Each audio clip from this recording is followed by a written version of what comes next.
All right. Well, we are back. Hope everybody had a great holiday season with their loved ones, and we've got New Year's coming up on the horizon too. So, hope everyone's enjoying an end of the year, the holiday season. We took a little bit of a hiatus here on the show, of course, to spend time with our family and friends as well.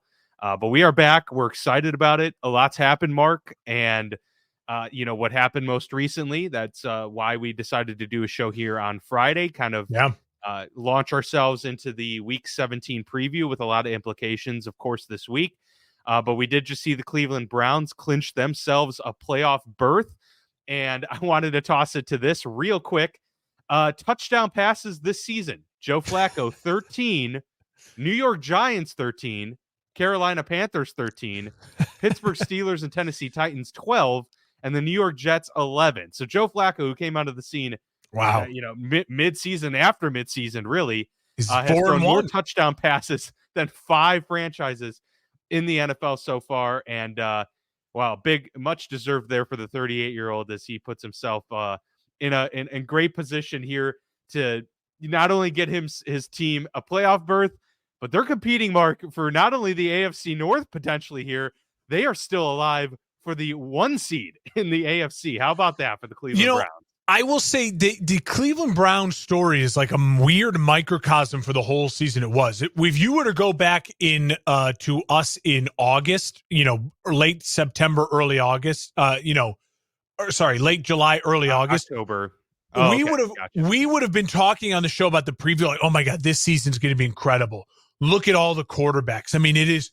We've never had better quarterback play in the league in our lives. And how many times we talk about the AFC being like, 2 or 3 of these guys aren't going to make the playoffs. You know what I mean? You have so many guys, Lawrence and Herbert and Allen and Burrow and Rodgers and Russell Wilson. And here we are. It's December 29th. We're in week 17 and we're talking about Joe Flacco and the Cleveland Browns being maybe the second best team in the AFC this morning.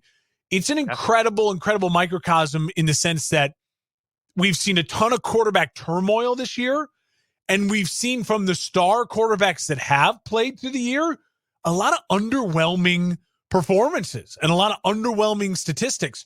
We're used to, especially with the added game, 17-game season, we feel used to last year. You're seeing guys, multiple dudes throwing 30-plus touchdown passes, putting up big numbers. We have multiple guys making a case for the MVP. This year, it just feels like it all felt like the kind of the housing market collapse of 2008 or something. You know what I mean? It just feels like that quarterback bubble burst. And what's left standing in the AFC is now, can Josh Allen make the playoffs? And will Patrick Mahomes have anyone to catch the ball in the playoffs? And Joe Flacco might be leading and playing the best quarterback play in the NFL right now. It's a fun story, and I will say we'll talk more about it here in a second.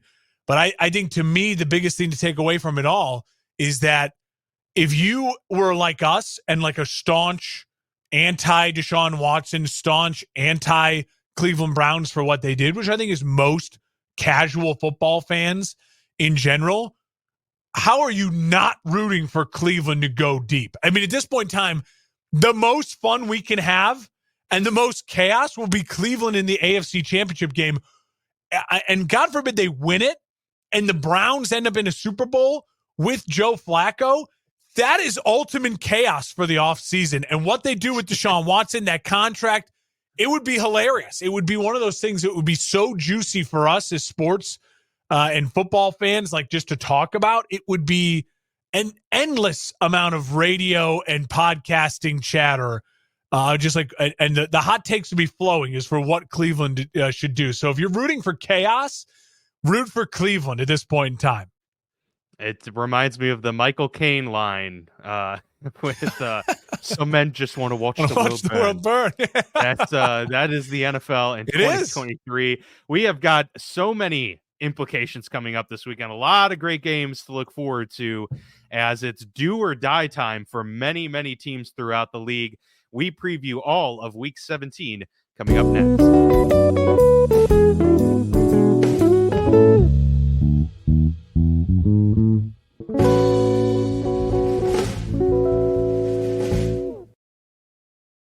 serving the Quad Cities area since 1973. And with over 50 years of excellence on their track record, you'll see why it's so easy to trust their experts when it comes to all of your home improvement projects.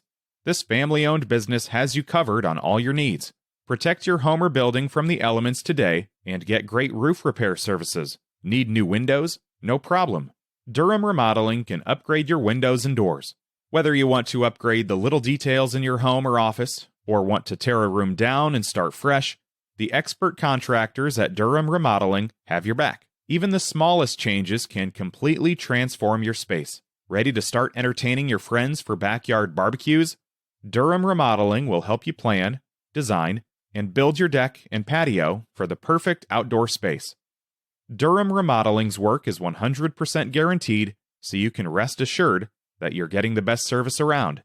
Call 309-786-6715 today for your free estimate for all your roofing, siding, flooring, windows, and painting needs. That's Durham Remodeling, 309-786-6715. So looking at the Week 17 quarterback slate, including yesterday's game, this is what we have to look forward to. Jaren Hall, Mason Rudolph, Joe Flacco, Trevor Siemian, Bailey Zappi, Taylor Heineke, Gardner Minshew, Aiden O'Connell, Tyrod Taylor, Jacoby Brissett, Jarrett Stidham, Easton Stick, and Jake Browning. So we talk about the quarterback lineups. I just wanted to add real quick, because you mentioned it right before we went into the show open here, is it's almost worse for the Josh Allens, the Patrick Mahomes of the world, if you are in the state you're in, if you miss the playoffs, or if you in Patrick Mahomes' case, getting ready to play his first road playoff game. Like, this is kind of embarrassing when the league gave you all of the opportunities that you'll probably ever get in your NFL career, starting with Aaron Rodgers going down in the AFC and then all of the subsequent injuries that we've had this year. It just makes it that much more amazing what the Browns, for instance, are doing with how many injuries they've had this year. To me, Kevin Stefanski's coach of the year almost pretty much locked in. I mean, the fact that they had this playoff berth, but yeah, it's wild, the quarterback terrain out there. And it's even more wild that the Chiefs are in the state they're in, that the Bills are still fighting for a playoff spot. It's crazy year. It really is. And I think when you look back on the Thursday night football game, and by the way, Jacoby Brissett has like a hamstring twinge just I saw. Yeah, so he may not even play against the Niners. They might have to go back to Sam Howell.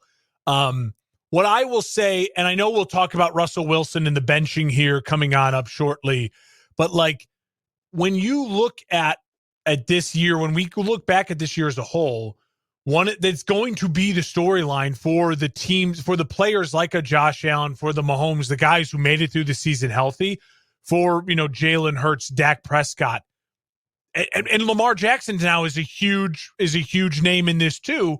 Yeah, they're taking advantage of it. If you don't win it this year, you may have missed your window, right? I was joking. I'm good buddies with a diehard Ravens fan. And he is just on cloud nine after that Niners win and everything. And I've already just started to joke with him, like, dude, it's an asterisk year. Like, you're going to win. This is an asterisk year. This is like a LeBron James bubble championship. It's an asterisk. You know what I mean? Did you really win? I was like, if you don't beat Mahomes and Allen in the playoffs, and then you go on to the Super Bowl and you beat the Lions, the Detroit Lions in the Super Bowl, does that really count as a Super Bowl win? Like asterisks, you know what I mean? But that's kind of what this year is leading up for. And if you're a Kansas City Chiefs fan, you got to be really kicking yourself because you're like, wait a minute, all of these breaks went our way. If we would have just invested a little bit more in the wide receiver room, we could be running away with this thing. And if you are any of those other teams, the Lamars, the Bills, the Jacksonville Jaguars right now have got to be really frustrated as a fan base because this should have been the year you could try to take advantage of all these openings, and it doesn't look like it's going to happen. And maybe except the Cleveland Browns are doing it. Joe Flacco's doing it. I don't know if if the clock will strike midnight on Joe Flacco anytime soon and he'll turn into a pumpkin. I don't know. I don't know if Cinderella, the glass slipper is going to fall off his shoe. But right now, they are the hottest team in football besides the Baltimore Ravens. And they beat the Ravens earlier in the year. I mean, they can beat this Ravens team because they're in division. They know each other well. They won that game last night, Dan. You got to remember, they don't have Chubb. They don't have they didn't have Amari Cooper last night. They're missing key offensive linemen and defensive players. Jack Conklin, their tackle, Jedrick Wills, Juwan Jones. Like, they lost all of their tackles. So I don't know if that's crazy. A good or a bad thing as far as the longevity of Cleveland. I'll just say it's really impressive what Cleveland's doing. It's a fun story right now. And for the Browns, who a lot like the Lions for so many years, we all kind of had a soft spot in our heart for them because they're just the lovable losers like Cleveland and Detroit. You know, you throw in some other teams like there, Washington, you kind of heartbreaks them because their owner was so bad for the last 20 years. Chicago can never get it going multiple years in a row. There's some of those, kind of downtrodden franchises that you're like, oh, come on, I'll root for you a little bit. I have a soft spot in my heart. Well, the Browns completely ruined that 2 years ago when they did what they did with Deshaun Watson, and they became public enemy number one. And how quickly they've just become back to like, oh, no, this is an awesome, fun story. And we'll see how it all ends and what it concludes with. Unlike Denver right now, that is an ugly story, which, again, a lot of people are turning on Denver, and kind of rightfully so. And it's weird to see players actually come out in support of Russ because so many guys have just for so long crapped on Russ. Now you're seeing guys come out and support him with his benching. So it's a topsy-turvy NFL right now, heading into a giant weekend with some really big matchups. Yeah, so we'll, for those watching on YouTube, we'll share the screen here and kind of walk through the playoff seeding as it stands right now. So in the AFC, 4 available playoff spots remain. So we have the Ravens, Dolphins, and Browns that have all clinched a playoff spot. There are 3 spots up for grabs in the NFC. The 49ers, Eagles, Lions, and Cowboys all have clinched a playoff berth. Of course, nobody has clinched a specific seed as of right now, so that is still all in flux. The 1 seeds are up for grabs, and obviously some matchups this week will be big in determining how those chips fall as we go on. In the hunt here as we go down, Chiefs, Jags, Bills, and Colts are all kind of hovering there in the seeding in the AFC. The Buccaneers, Rams, and Seahawks currently in good positioning as well. But all of these other teams here still very much in play. Even your Chicago Bears have somehow an outside chance of getting to the postseason. They do. But you see a 1% chance. 1% chance. You'll take it for sure. So that's kind of where we stand right now. Heading into week 17, a lot of this will change after this week, which is why these games are so incredibly important. Coming up here, in the next few days, we're going to have a lot to talk about next week, and of course, the week after going into the postseason. Dan, I think as we get into it, we'll talk so much about the importance of some of these matchups. A lot of, to me, what I'm focusing in on is that 2 seed in the NFC. I think that's going to become a really hotly contested race. I feel like we're like on the political board, like Steve Warnacki or whatever it is on NBC. I'm in my khakis. You know what I mean? I'm touching the big board. That's, it's a too close to call in Ohio right now. That 2 seed in the NFC is going to be a fascinating race. The Lions still can win the 1 seed. I think they might actually have a real chance to get it.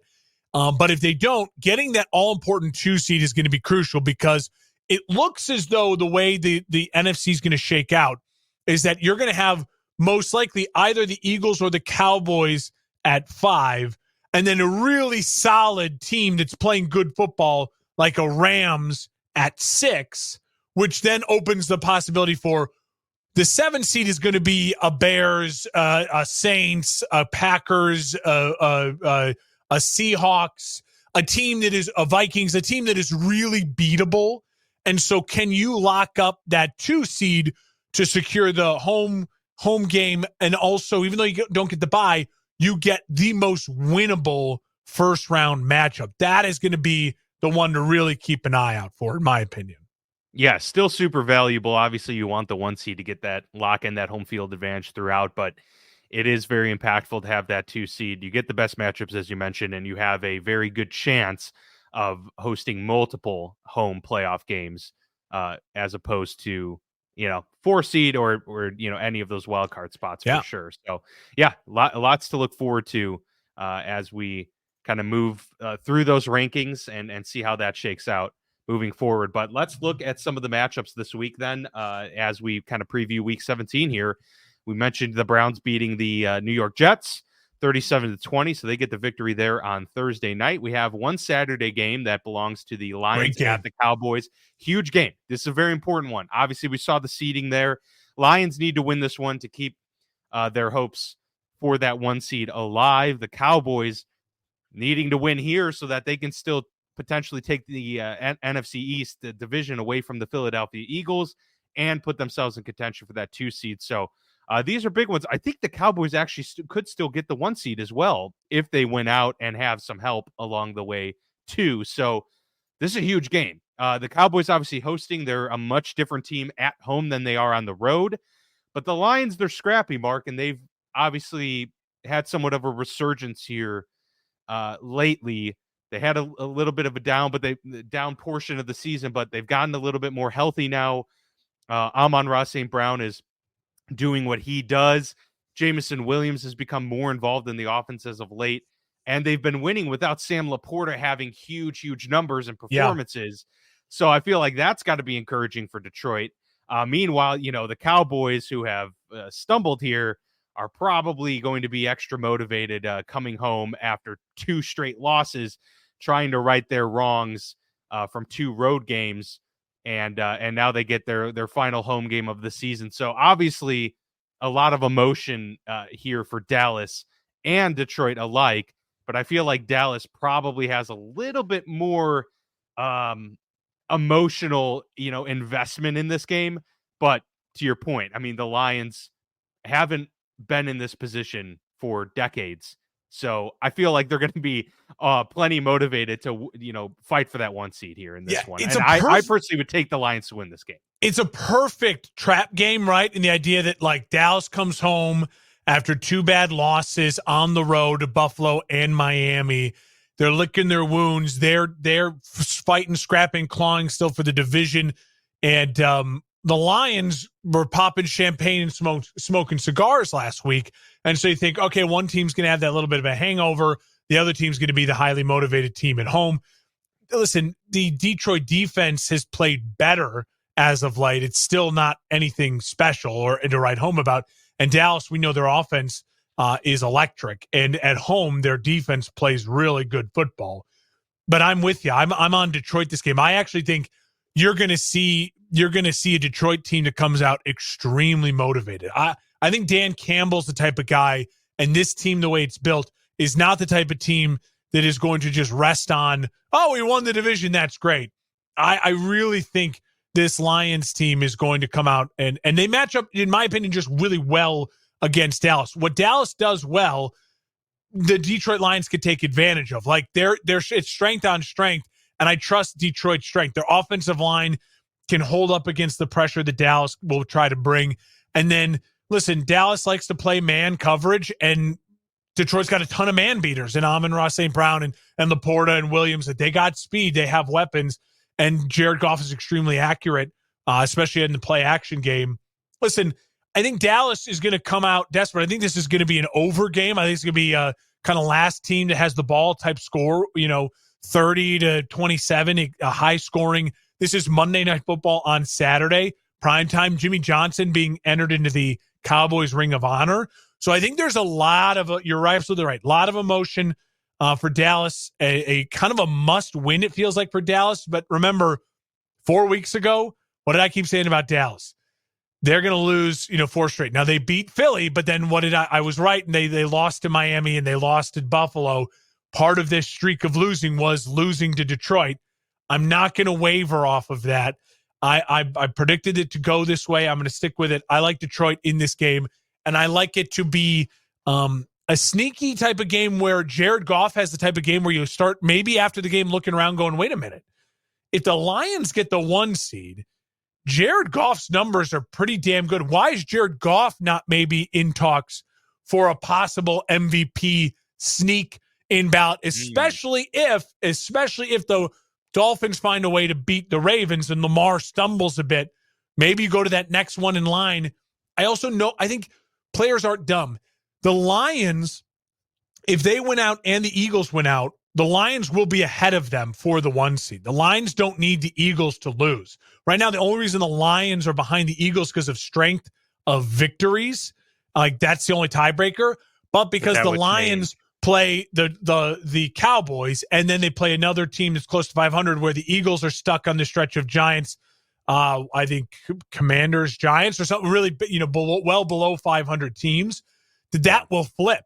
And so the Lions will win out if they'll get the 1 seed, if they win out and the Eagles win out, knowing that the Niners just have to slip up again. And the Niners have a very losable game next week, week 18, versus the Rams. So I think the Lions know that, and I think they're going to stay motivated and hungry. I like the Lions in this game. Yeah, Dallas favored by 6 in this game. I would take that all day from the Lions' perspective. +6 for sure. Even just take the money. Take the number. Take the number. Yeah. Take that spread if you can get it for sure. Speaking of trap game, the Bills play host to the New England Patriots. Would there be any more motivated coach to play spoiler than Bill Belichick after the year he's had? He's already matched his worst loss total of a season with 11 losses. If he loses this game, it'll be the worst in his career. The guy doesn't need much motivation to compete. He's a competitor, of course. He's the best coach in history. But that being said, the Buffalo Bills have so much to play for here. Their backs are against the wall, and they're riding a 3-game winning streak. So it's like, are they going to mess up and take this win streak for granted and say, wow, the Patriots are terrible? Are they going to do what the Steelers did earlier this year, where it's like, oh, we can't lose to this team? And no, the New England Patriots can still find a way to be feisty and somehow win. Obviously, the Bills have way more talent here. I would pick them to win, but it's dangerous. It's a dangerous situation. The Bills play at home, but New England's used to that climate. This could shape up to be a situation where Bill Belichick gets one final dig at the Bills before potentially his way out of New England. So what are your thoughts on this matchup, where obviously the Bills are the only team playing for anything meaningful in terms of the 2023 season? I wouldn't call this the trap game. I'd call this the look ahead game, right? Like, their eyes are on Miami next week. Now, they survived the trap game, which you had last week with the Chargers, because the Chargers gave them everything they could handle. I think they were up 13-0, interim head coach, everyone. It was just that rah-rah effort, right? And the Bills found a way to win that game. That gives me confidence that they will find a way to win this game, right? Like, last week was the one where it's like, I was really nervous about Buffalo because the interim, traveling across the country, you're expected to win. The Chargers just got blown out, like embarrassed. And so they were able to survive that, which means, to me, mentally, they're a tougher team than I think we give them enough credit for, and credit to Sean McDermott and his staff for doing that. Also, I think Buffalo absolutely knows that winning out is the key for them. Like, I think they're in playoff mode at this point in time, and they don't need to be motivated to beat Bill Belichick and the Patriots. The line is 13. I would maybe take the Patriots plus 13. I think it could end up being closer than you think. The other reason I don't believe in New England to win this game is they won a really ugly game against Denver last week, right? And Bailey Zappi played about as good as Bailey Zappi could play. I don't know if we're going to get back-to-back Bailey Zappi playing good games. You know what I mean? Like, it's going to take that to win. And I think that the fact that Buffalo has found their run game and they're at home, the number, if you're looking for the value, I think the value is in the Patriots plus 13. But I still think Buffalo's going to win this game. Yeah, I'm seeing Buffalo by 14 here on the ESPN app. I would take it even more than plus 14. I mean, that's a huge spread. Those hardly ever pay out. So that's and I think for sure. Us as fans, and again, I speak a little bit of like what I want to happen. You try to truly analyze it, but you can't help but what you want to happen. I want Buffalo to win and for the Ravens to win, and so we get the showdown week 18, Buffalo, Miami, winner takes the division. How do you not want that? Like, that's what I'll tell you how. If you're a Pittsburgh Steelers fan, you do not want that to happen. But I can understand from the NFL perspective, you want epic games in week 18, that would certainly be one, for sure.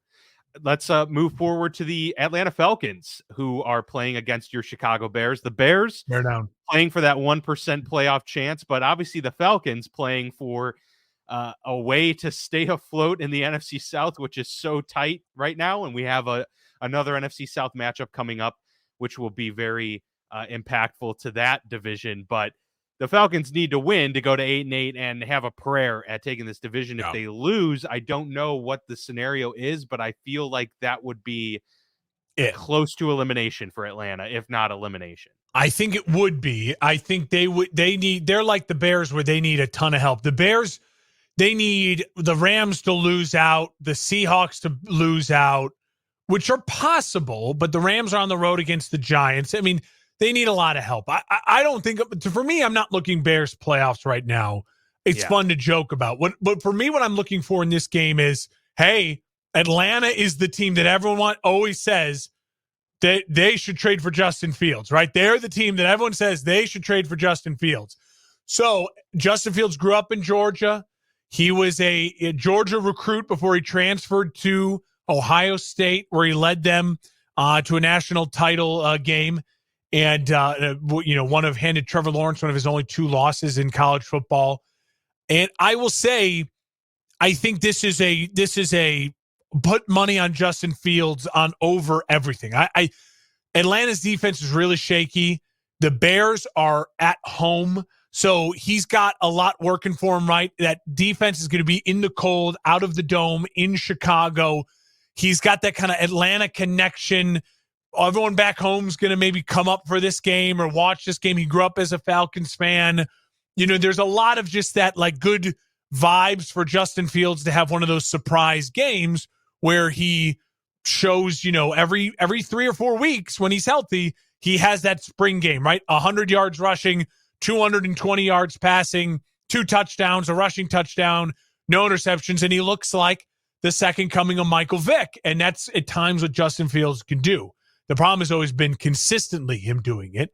I feel like this is ripe for this type of moment. And again, the Bears just hurting themselves in the draft stock and making it all the more confusing for their fan base. And for me, every day, week in and week out, whenever I go anywhere, everyone asks me, Justin Fields, what are you doing? I think it's 90% of my conversations in life in general at this point in time are about Justin Fields and what are we doing? And so, I like the Bears in this game. They're at home. Atlanta, indoor birds, outdoors on the lakefront, windy, cold, a little wet, chilly. It's been snowing here. Taylor Heineke. Yeah, I just think there's a lot that points to Chicago's favor this weekend. And that defense, listen, the Bears defense has been playing extremely good football since the Montez Sweat trade. And I think they can take advantage of this Atlanta offense for sure. Yeah, Atlanta has run its course at this point, I think, and they've reached their ceiling. They may eke out another win, but I don't have them winning out the rest of the way. So my best bet is they lose this game, and we'll see what happens in Week 18. But I think it's going to be between the Bucs and the Saints with that matchup coming up in just a little bit. But first, we'll focus on the Raiders at the Colts. The Raiders trying to continue that Antonio Pierce magic from the interim head coach, while the Colts are really trying to hang on to that, wild card seeding there that they have currently, but a loss to the Colts would really make things complicated and would put them in a position where they do not control their own destiny. So right now the Colts in desperate need of a win here. They are favored to win this game against the Raiders, who have Aiden O'Connell running it back for the team. But obviously, and the Colts do get Michael Pittman back, it seems like. He has cleared concussion protocol, but has not been named active for the game yet. But I anticipate that will come in the next day. And so that's big. They get their wide receiver 1 back. Jonathan Taylor back for his, second full game from injury. So the Colts are bringing their full, slate of playmakers here. No Zach Moss, but with Jonathan Taylor, you don't need him. So, as a Pittsburgh Steelers fan, I want the Colts to lose. But I'm really in a position where the Colts are playing well. They're getting healthy at the right time.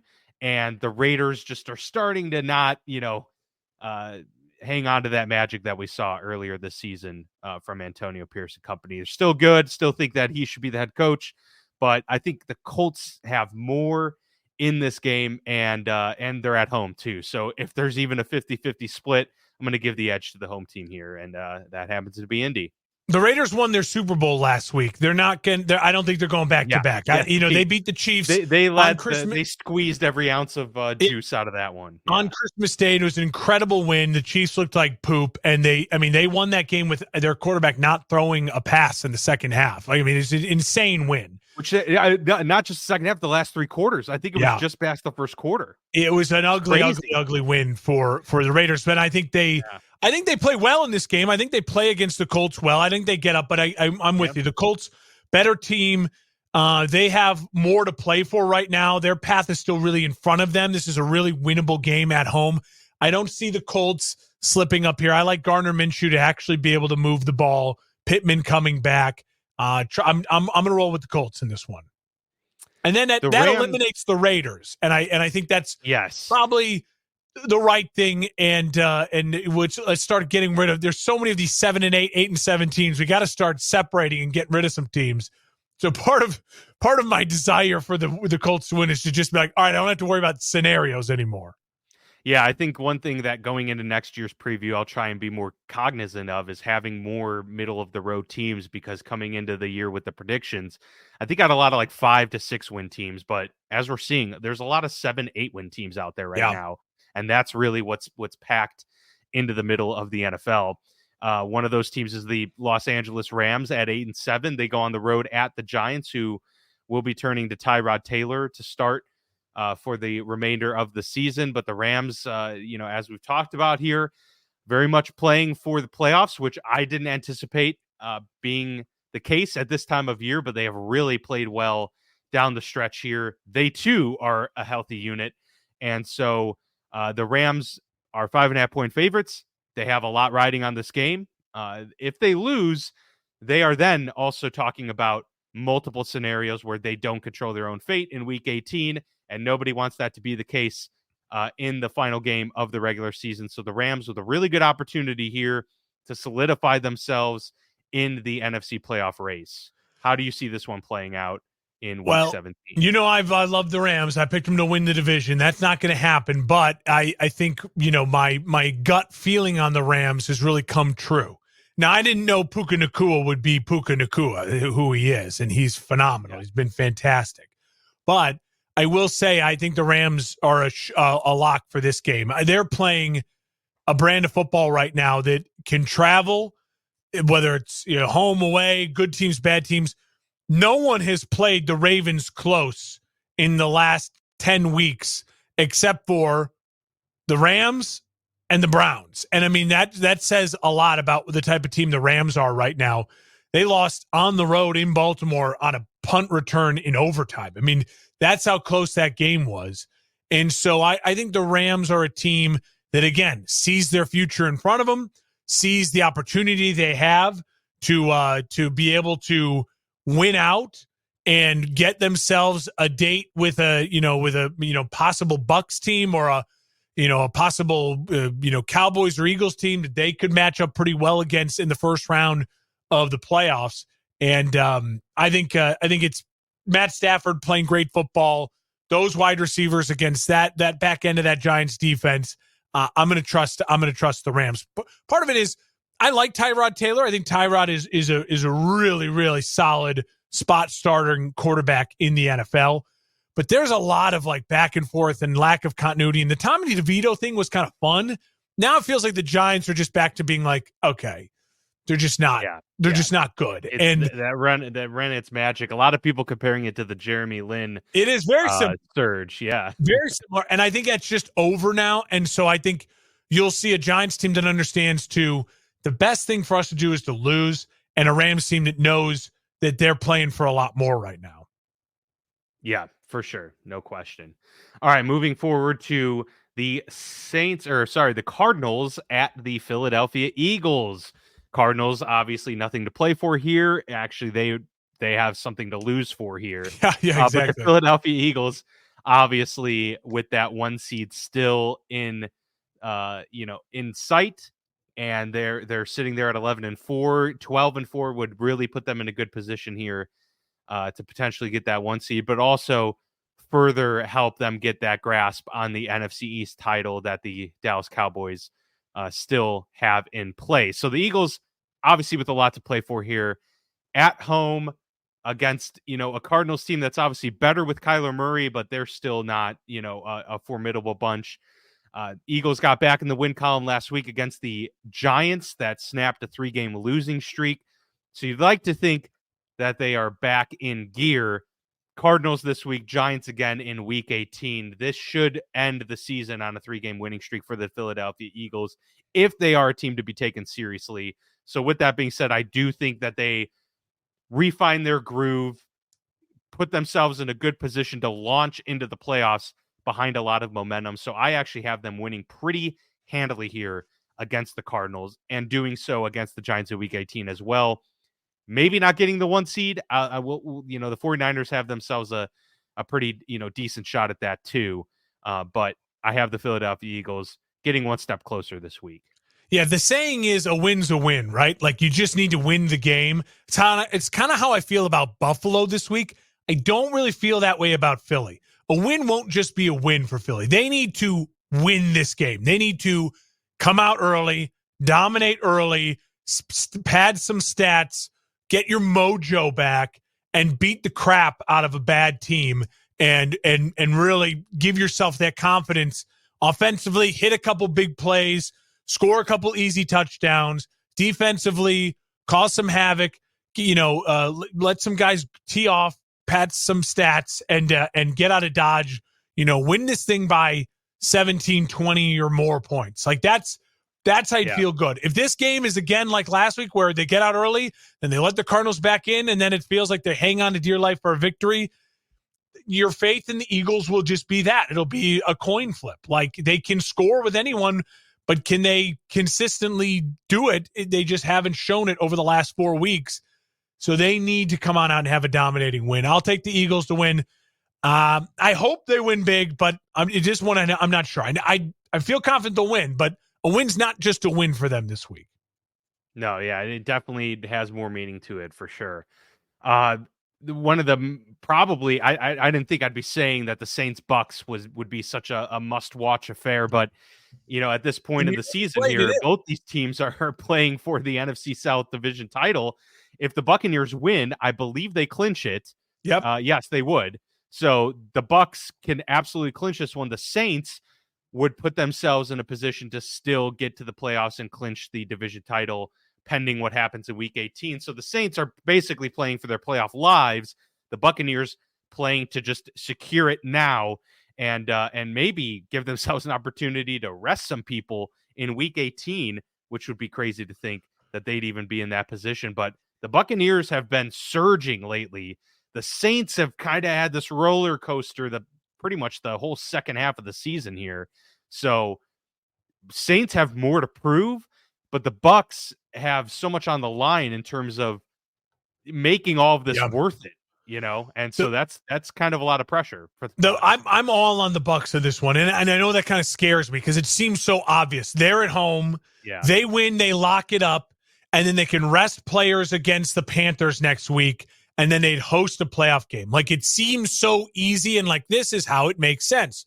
And so, and also New Orleans is one of those really volatile teams that we've seen them go on the road early in the season, like against New England, and beat New England. What was that? It was like 30-0 at like halftime. Like this is a team that when they put things together and they actually, play sound football, can be an impressive football team. But the problem is they are the most inconsistent team maybe in the NFL right now.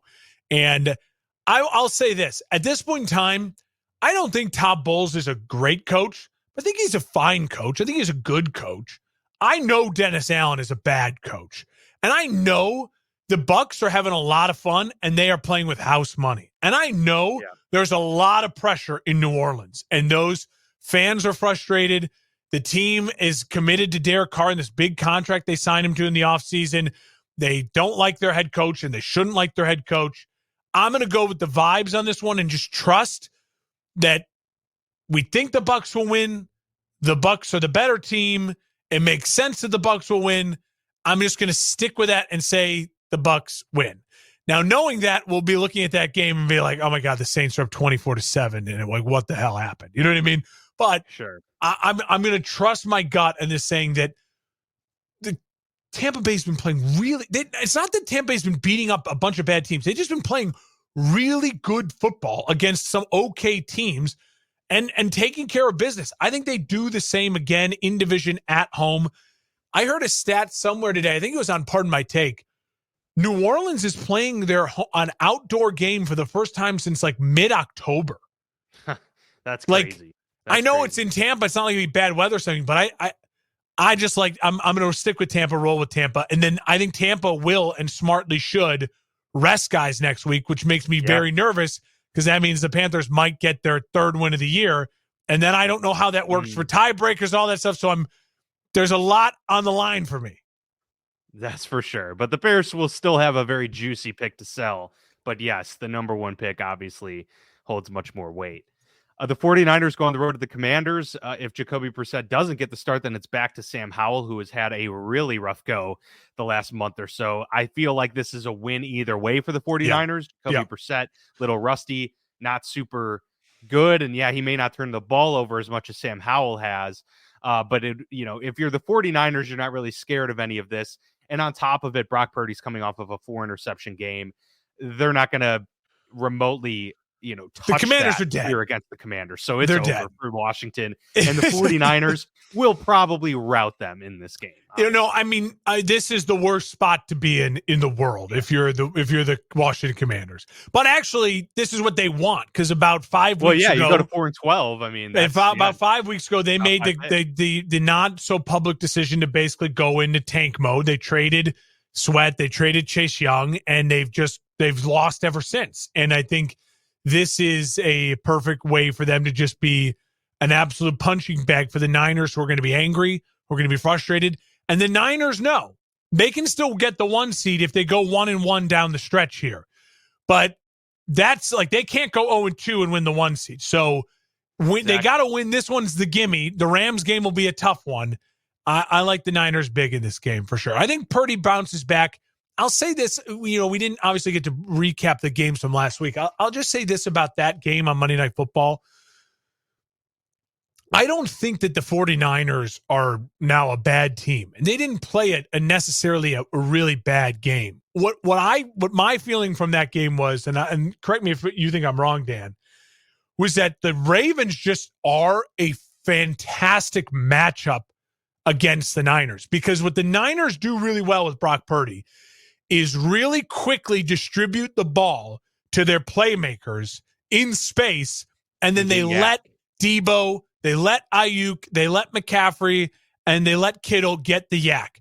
The Ravens are the best gang tackling team in the NFL. That's like a real stat. And they are, when you watch the game, you can see it. Guys catch the ball, and there's 3 Ravens on them. I mean, it's wild. And that's why I'm really concerned if I am Kansas City having to play Baltimore, if I'm a team like the Niners having to play Baltimore again.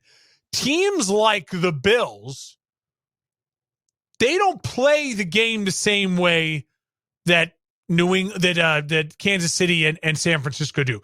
They could just take advantage of Baltimore because they're just going to try to beat you one-on-one with deep plays. They're not get guys in space and then hope for a yak, right? That's just not, it's a different type of offense. And that's why I think Miami's in real trouble. We'll talk about that coming on up here. But I just wanted to quickly say, I'm still high on the Niners.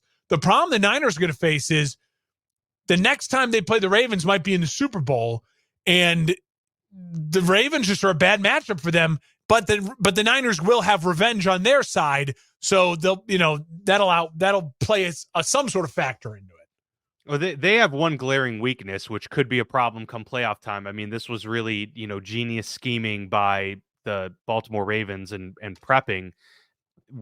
Their biggest issue, the 49ers, is that if they are taken off script, they're in shambles almost, right? They can't play from behind. Most teams can't take them off script because they're that good at dialing up a script. And they have too many playmakers to where they'll find the open guy quick anyways. Totally. But if you are able to neutralize their weapons early, they don't have the capability to improvise and create outside of structure. And so that is the way to beat the San Francisco 49ers. First and foremost, you have to stop the run, which is the Ravens' ability to kind of take McCaffrey out of it. Really puts everything on the shoulders of Brock Purdy, and if the rest kind of takes care of itself with the scheming, then you're good to go. So yes, that the one glaring weakness, if they can get their rhythm in a game, then it's pretty much over for the opposing team. The Panthers go on the road to the Jacksonville Jaguars, and what I thought maybe 3 weeks ago even would have been a gimme game. The Jacksonville Jaguars have really stumbled the last 2 months of the season, honestly. Trevor Lawrence has not been playing well. Granted, he's been hurt for probably half the season here, and he is still banged up with that high ankle sprain. Looks like he's going to play. Then the concussions. Now it's the shoulder injury that's popped up. It's looking like he wants to play, and they very well might have to have him go out there, even though you would like to think that this is a game that they could afford to not have Trevor Lawrence in. I'm not sure that's the case, and this is a must-win for Jacksonville. At 8-7, they are still fighting to have the AFC South. They're kind of lucky that C.J. Stroud wasn't available for the Houston Texans the last couple weeks, because if he was, the Texans would be the leaders in the AFC South, and the Jacksonville Jaguars would be playing for their lives, their playoff lives, and hoping for a wild card spot. They're lucky to be in the position they are, but this is a must win. And, they're just, who knows? I mean, man, the Panthers could win this game. I would take the Jacksonville Jaguars, obviously, Mark. But I don't know. If they have to start CJ Beathard, what's going to happen? Crazier things have happened, and the Panthers are still trying to win games with Bryce Young and still trying to do something. So it could be one of those nights for the Jacksonville Jaguars and a season that just crumbles in front of our very eyes. Jags got really lucky that the Colts and the Texans lost last week in their loss as well. Huge. And so I'm back on the Jags. I think this is a Jags. This is their get right game. I really do think that, and that's not just me saying as a Bears fan, I really need the Panthers to lose, but I which I do. That's very obvious. But all signs point to Trevor Lawrence and this offense being able to use the Panthers to just find some momentum, right? Get your run game going, get the play action pass going again, hit a couple big plays and get out of Dodge, right? And then live to week 18, fight like heck in week 18, clinch that division, and then you're hosting a home playoff game again. And they made it to the second round last year. And, you never know what can happen if you get the right draw in the playoffs. You never know how all that shapes out. So I think Jacksonville's setting themselves up for a very similar type season to what they had last year. I think the problem is it was kind of unexpected last year with Jacksonville to pop that quickly and to be as fun as they were. This year has just been a slog. It has been hard. Even when they were winning at 8-3. It didn't look right. They weren't dominating teams. You know what I mean? Yeah. They've been a lot like Philly this year, where the record was good, but it didn't seem 100% right. And now the record's not good. And now they're, lost 4 straight. It's just getting ugly for Jacksonville. Must win. I think they take care of business. We've got 5 games to get to remaining here in Week 17. But first, we'll pause for a quick word from the For Frequency's Sake Podcast Network. The NBA season is in full swing, and of course, the NFL season is just ramping up to the playoffs. So we've got you covered with plenty of shows covering all of your needs, from fantasy to betting to just commentary, like us here on the Football Lounge. So take a listen. We hope you enjoy. And be sure to like and subscribe anywhere you can. For Frequency's Sake has you covered on all things sports. From the squared circle to the hardwood and the gridiron to the speedway, we've got something for everyone. Walk down the aisle with the boys from Cards Subject to Change every Sunday as they take a deep dive into everything pro wrestling. Need your gambling fix? We've got you there. Enter Pit Row with Rod Villagomez and Fast Money as we win the checkered flag with NASCAR, Xfinity, and truck race winners and props. Football more your style? Explore the waters of NFL DFS with DFS Deep Dive with Brian Craighead and Jordan Kernan each week. More into the science portion of the game? We've got a double dose of action there. The Professor John Bush and Dennis Michelson take you into their science lab and dissect your week in the data lab. Want an analytical take? Nick Gurl and the team at Gridiron AI come to you each week with The Lab. Need to know who to start last minute? The network's flagship show, For Fantasy's Sake, is here in a pinch. The fellows come to you live every football Sunday from 10 to 11:30 Central with the week's best DFS, gambling, and lineup advice. And wrap up your Sundays with Joe Winkle and Nick Brinks as they come to you live with educated ignorance looking at all the day's action. Can't get enough of Joe? He comes to you 3 times a week. Not enough football on Sunday? Not a problem. Kick your feet up at lunch on Monday and slip on into the Football Lounge with Mark and Dan while they look at the week that was in news, notes, and more. For frequency's sake, you know what we mean. All right, so let's move on to the Tennessee Titans at the Houston Texans. Titans, of course, have already been eliminated from the playoff contention, but the Houston Texans still have a shot at the AFC South title and a wild card if possible. They're getting C.J. Stroud back. Big moment here for Houston. Hopefully that there's not much rust for their sake on the part of C.J. Stroud. Meanwhile, the Titans are turning back to Will Levis, who is healthy and will start this game. So, for those who are looking for the AFC seeding shakeup, Will Levis here for the Titans, might make this one a little bit more difficult for the Texans to pull off, but the Texans still, of course, favored in this game to win. They would go to 9-7 if they do so and really put the pressure there on Jacksonville and the rest of the AFC in the race here. So what are your thoughts on this matchup? Is Houston, I mean, obviously they're deserving the way they've played this year. Oh, yeah. But do they feel like a playoff team in your eyes? Well, I mean, the fact that they stole a game with Case Keenum and were able to stay alive a little bit in the 2 weeks that CJ was out.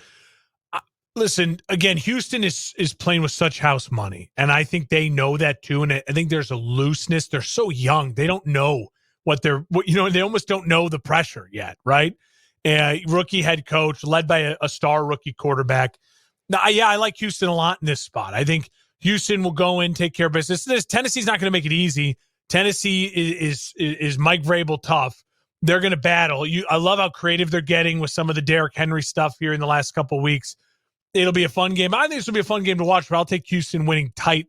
C.J. Stroud kind of does it again, late game heroics to keep the Texans alive. At this point in time, I kind of want Jacksonville to win the division and for Houston to find a way into a wild card spot.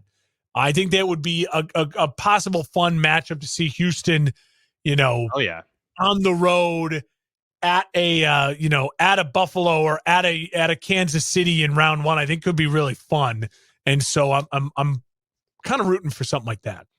That would be exciting. No question. I think the way Houston's played this year, DeMeco Ryans, what he's done with that club, I'd like to see them in the postseason.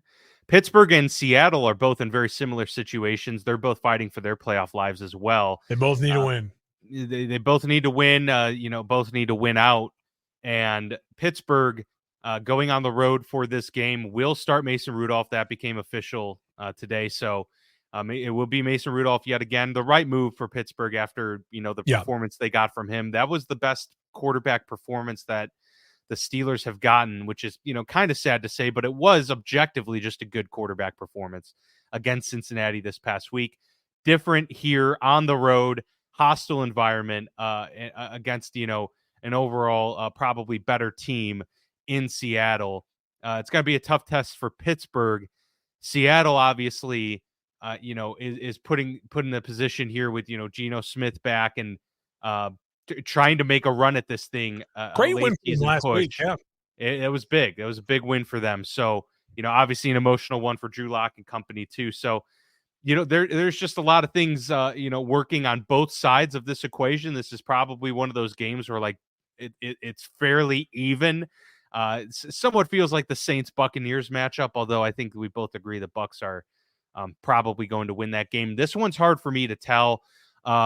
Maybe I'm, creeping a little bias into here, but I do think the Steelers win. It's just kind of that Mike Tomlin thing where, he just ends up getting the team to rally no matter what the cause and what the situation. I just feel like Pittsburgh always puts themselves into this very dramatic week 18 do or die moment, and they play the Ravens week 18, it very well could be, winning in type of situation. And so just for history, and I do think Pittsburgh matches up at least decently well. I mean, Seattle's defense is pretty bad. So I'll give the edge to Steelers here, but I don't feel confident in that. I think it could go either way. Yeah, I'm with you. I think it is a very much a coin flip kind of either way game. It's just a tough travel week for Pittsburgh all the way to Seattle. And Seattle knows that they have a more clear path as far as winning out and getting in and having the chance to get in versus Pittsburgh does. Pittsburgh's got to, you need some things to really break and fall your way. Pittsburgh, to me, it's interesting is can Mason Rudolph do it 2 in a row, right? Can he find that magic and get that second one? I mean, obviously they fed Pickens, which was smart to do. Just he's the diva wide receiver. He's the star.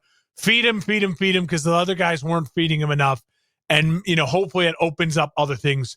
I would stick to that game plan, right? Seattle, their corners aren't exactly Pro Bowl all-world corners. Can you get the ball to Pickens as much as possible, and hopefully it opens up some play action, some other things with the run game to where you can stay alive in this game. Because the Seattle Seahawks, Gino, listen, Walker's a really fun running back. They have offensively, they're fun to watch, Seattle. So can Pittsburgh's defense hold up? I'm going to take Seattle because they're at home. It's a tough travel for Pittsburgh, and I just don't think Mason Rudolph could do it 2 weeks in a row. My question to you would be, before we move off this game, if Mason Rudolph wins it, do you just ride with Mason Rudolph the rest of the way? Or where's Kenny at health-wise? And this, the whole thing was he was supposed to be like 3 weeks, ankle sprain. That's why they got the surgery, get him back quicker. You know what I mean? Yeah, if it's ugly, I mean, the optimistic view was this week, but most were saying, okay, even after surgery, week 18 would be the quickest. I think he's probably healthy. I mean, they haven't ruled him officially active or healthy for this game yet. But even if he was, I think knowing how Mike Tomlin has operated in the past, and just if you're Pittsburgh, I just don't see how you could do it, in the situation that they find themselves in. I think they had to go with Mason regardless this week. And yes, if he wins, if they get a victory, I think it has to be Mason the rest of the way, even in the playoffs. As much as you want to get Kenny Pickett playoff experience. That's my and thought. I guess it would depend what happens week 18 too, but I think he gets the start week 18. And I think there's a short leash. I think, if he gets the start week 18 and first quarter plays terribly, then you throw Kenny Pickett in there. But I think it's really hard for Pittsburgh to put Kenny Pickett back in a must-win game. And if he struggles, to then bench him again and put Mason Rudolph back in the game. I think that's a really volatile situation. Yeah, you're right. In there with the quarterback. You're right. I think you're much better off saying Mason has earned the right. He played the team played the best with him in there. He's at least staying in the pocket and going through progressions, which we hadn't seen from either of the quarterbacks. So I think he has a short leash. I think if he does struggle for a half, they'll put Kenny in there next week or this week, and then maybe ride it out the rest of the way. But no, if he wins, if he plays well, I think it's keep riding it. And Tomlin is a guy that's we're not going to change it for the sake of changing it. If it's working, we're not going to do it just because it feels right to play the rookie quarterback. I just feel like you've just learned your answer though, because on Kenny Pickett and what his future should be. The thing is, it's so weird to think you have a chance in the really big moments for your franchise, and you have a guy who you're still undecided with if he could be your Mason Rudolph's not your franchise quarterback, but you want Kenny Pickett to be, right? You've invested in him. You want him to grow, and he would have this chance week 18 to beat a division rival if he's healthy enough to go, or in the playoffs healthy enough to go and prove that he belongs, and to win a big game for your team. You'd like to see him get that chance. And I guess you could always argue, hey, he was struggling because he just, his ankle, even though he's medically cleared, the rust, and he just wasn't ready. And you could protect him maybe in that way from the media, right? If it got ugly and you benched him for Mason. But maybe the smart thing to do is you put Mason in there, and as soon as he shows any sort of wavering, if the leash is, if he wins this week and he struggles early against Baltimore, then you go to Kenny and you can just say, all right, Kenny, try to go win it for us and be a hero. Yeah, and I think, it would crush Kenny's confidence if he started and then got benched again, right? So that's one thing you don't want to do with your young quarterback. But two, if the ultimate goal is to win, and you went with Mason Rudolph the final 2 weeks of the season, and you get to the playoffs and you're going to a playoff game, if the goal is to win, how in the world can you justify to your locker room that we won 3 games down the stretch to get ourselves into the playoffs with a guy our best with Mason, and we're going to go back to Kenny? I know if the goal is to win, you're really struggling or playing with fire in terms of the locker room and what's the true message that we're sending to the guys. Do you actually believe Kenny gives you the best chance after the injury? Isn't that also a killer to Kenny's confidence? You're talking about killing Kenny's confidence. You pull him. I just think, but you can always tell Kenny, look, man, you were injured. It sucks, but Mason stepped in. We were winning games. We had to ride the momentum. That's an easier sell to Kenny than, hey, we brought you back in, and oh nope, you're back to the bench because you. I just think at this point you may have inadvertently learned your answer. The guy, though, he might not be the guy. And in next year, if Mason Rudolph, I'm not saying he's the franchise guy either, but next year you go into it and it's a legit competition, and you say, maybe we do have to go through a year with Mason Rudolph as a starting quarterback. Kenny gets benched as the backup, and that either does wonders. He comes in week 3 next year and goes on this surge, and now he's the starting quarterback of the future. Or if he doesn't, Mason plays fine the rest of the year. You're back to where you're finding your franchise quarterback again. But I just think you have to go with the hot hand. Or you just trade, 3 future first-round picks and Minkah Fitzpatrick to the Bears for the number 1 pick. Yeah, well, we'll see. We'll see about that. I don't know if the Pittsburgh would go that deep for it, but I wouldn't necessarily be upset at all. The Chargers go on the road to the Broncos. The Broncos have something to play for here, but clearly they're kind of signaling that it's done. They're playing for. Can we pay Jarrett Stidham no money and he can start for us? Yeah. Obviously, the big news coming out of the week is Sean Payton and the Denver Broncos announcing that they are benching Russell Wilson, the guy that they paid a boatload of money to, a boatload of picks to trade for. They are benching him the final 2 weeks of the season because they would owe him if he were to get injured in March of 2024. That would toll his contract guarantees in 2025 if he were injured. So they are protecting their pocketbook, and they're trying to save themselves an out here. Yeah, it's about $40 million they're trying to save, right? I think it was like 39 million. 37, and I think no matter what, if Denver moves on from Russ, correct me if I'm wrong, like it's going to be like the next 2 years. They're going to owe a ton of money. Yeah, the next 2 years are ugly. Now they can, in a trade, get someone to. The hope for Denver is you can trade him, right? And you can get that team to take on some of his contract, right? And there are a lot of teams that are going to need a quarterback. So I think there's a possibility you could. The problem is now Denver's also showed their cards, is that a lot of teams can look at Denver and go, why should we give you anything for him? You're just going to cut his ass in a couple weeks anyways. So it's a little bit of that, like you got to find the right buyer who wants to we want him. We don't want him to hit the market. We'll take him. We'll show him that love, and hopefully that rights the wrongs. There are some spots for him, and we'll have a lot of talk about that in the offseason. I will just say this. Who cares about this game? I think Denver wins. I think Stidham plays well, and I think it's all this kind of – it'll add to the juiciness of the story, right? Sure, that's going to be that's my prediction. Dan, this is what I want to talk to you about in this spot here, the couple minutes we have for this game. The best thing to happen to the Chicago Bears over the last 3 days was the benching of Russell Wilson and the benching of Sam Howell. 2 more organizations just showed you, and now maybe we're talking about the Steelers as another, just showed you we're waving the white flag in our starting quarterback. That adds another 2 teams to the pool of like the 5 or 6 teams we already know who are going to be aggressive in the quarterback market. And so that is great news for the Chicago Bears. Because now you can start really looking around at people saying, no. If you want the right, as of right now, again, knock on all the wood. Please, God, let the Bears end up at the number 1 pick. But if this is the way it goes, you can start really making phone calls and driving the price and get what you want, because the other teams now know they're not only competing against one other team, they're competing against 5, 6, 7 other teams for that right to draft the guy they want at that, before anyone else gets a chance to get their hands on him. And that's great news for the Bears as an organization. For, they got a haul for the last number 1 pick. They can get more for this number 1 pick, mainly because of supply and demand, and because this number 1 pick with the presumptive in Caleb Williams is a better prospect than Bryce Young was.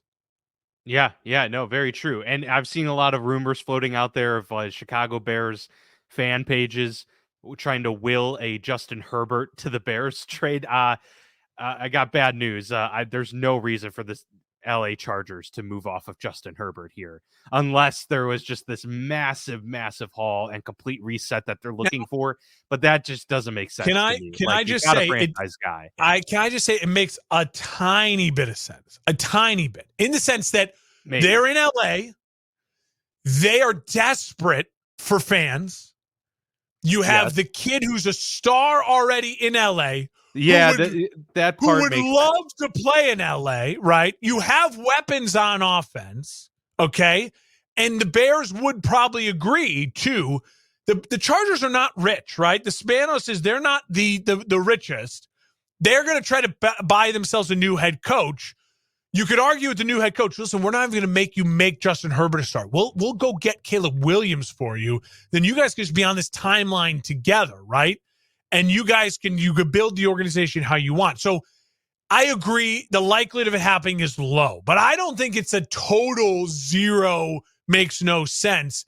The number 1 for Justin Herbert straight up, I think, is a really interesting, fun swap. Now, if they really want to get out of cap hell, as a Bears fan, I would happily do number 1 and a 4th rounder for Justin Herbert and give me Khalil Mack back for just a really fun, just a fun reunion. That would right? certainly be fun. Yeah, I think that. So, fans would can I just say this again before we get off this topic really quickly, and then we'll move on. And we got a lot to get to here. Still go.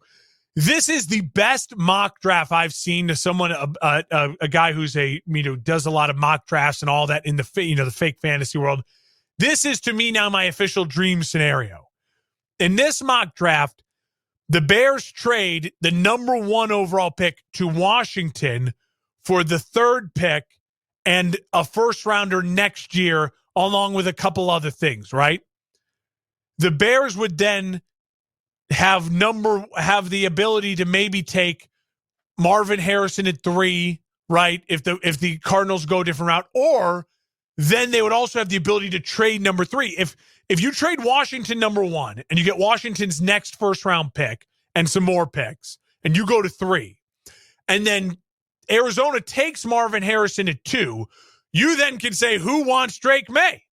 Get ahead of New England, get ahead of all these other teams. You could trade back again for another. You could have 3 first rounders next year based off of this number 1 pick. So, and then that's what I would argue with Chicago Bears fans saying, well, yeah, but you need to blah, blah, blah. It's like, no. But then if Justin Fields doesn't take the final leap with all this help in year 4, after you commit all these other resources, you get all these picks, you then have 3 first round picks to go get your guy next year. You could get whoever you wanted.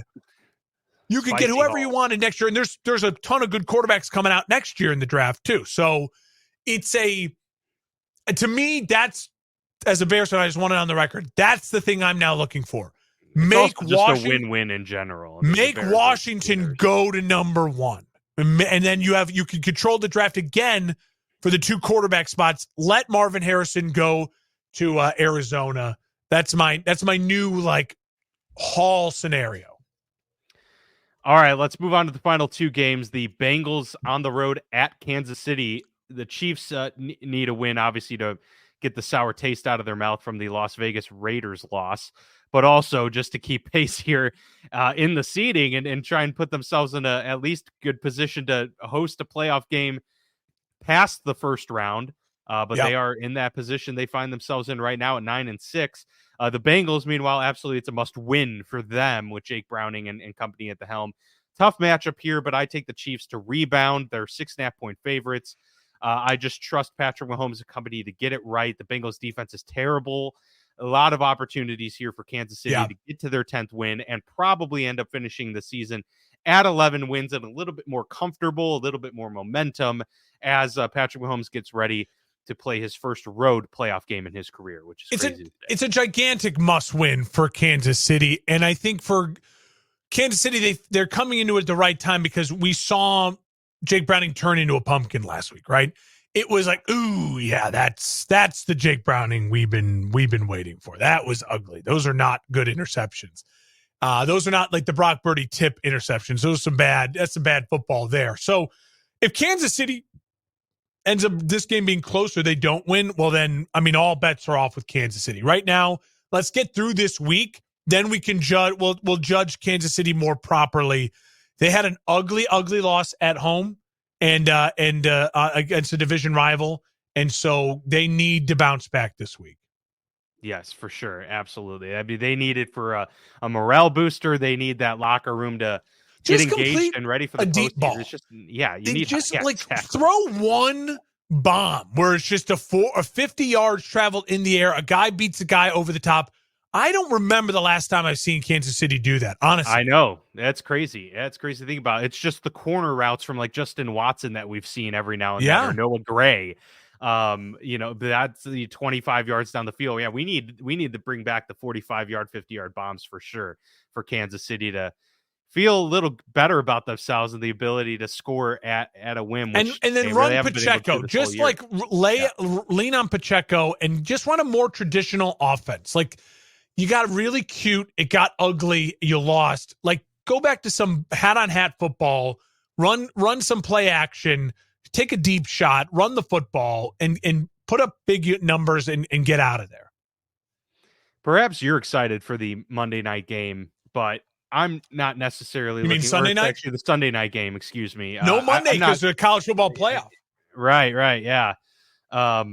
So the Packers at the Vikings. I know that there are playoff implications here. Obviously, I'm excited trying to fight for a wild card spot, but I just can't get amped up for a Packers Vikings matchup with Nick Mullins and Jaren Hall. Jaren Hall. Sorry, Jaren Hall. I meant Jaren Hall. My goodness. BYU. I think he's the BYU kid or like Nevada or something like that. Yeah, is he Utah? He was the kid. You might be right. He was the one. Remember, a couple weeks ago, I said, like, why not go back to him? Like right. Yeah, he's BYU, by the way. Yeah, and he's a rookie, and he's really mobile. I really liked him coming out of the draft. That is a little bit more interesting now. I forgot already because that does make it a little more interesting. A little more interesting. Would like to see the Packers kind of fold in this situation. Absolutely, right? I would. So, yeah, there's a little bit there. I still think it's weird that it's the Sunday night matchup. I would have rather had Bengals Chiefs in there, or one of those other Dolphins Ravens would have been a great primetime game here. But nonetheless, we get Packers Vikings. I still take the Packers to win this one. I think they're the better team overall, and so I'll take them in this situation. But I guess it should be a close game. I don't think anyone's running away with this one. Listen, I don't know how you trust the Packers at all right now. I mean, they are in the Jair Alexander story. Yeah. I mean, that whole thing that was a coin toss. So bizarre. I guess I never heard Jair Alexander. Yeah, I guess I just could never have pictured hearing Jair Alexander speak until that video of him with the sunglasses talking about it. I'm like, did they trade the wrong guy? Like, this dude, he just screamed complete diva, not Green Bay at all. Just totally not weird. Very careless about it all. Whatever. Yeah. What a bizarre story. And he's benched for this game, isn't he? I think they benched him. Yeah. And so we'll quickly throw it out there for anyone who doesn't know real quick. Like he was only captains get to go out for the coin toss, right? And he's not voted a captain. And he was not voted a captain for that game, but because he was from Charlotte and it was against the Panthers in Charlotte, he felt like he was obligated to go out there and represent his hometown. So he went and crashed the coin toss, which is a no-no. And then he also said, speaking for the defense, like, we want the ball, when the coaching staff said we want Well, he said we'll put the defense out there, which if you don't say the words correctly, like defer, then what can happen is you can put your defense out there to start the first quarter and the third quarter.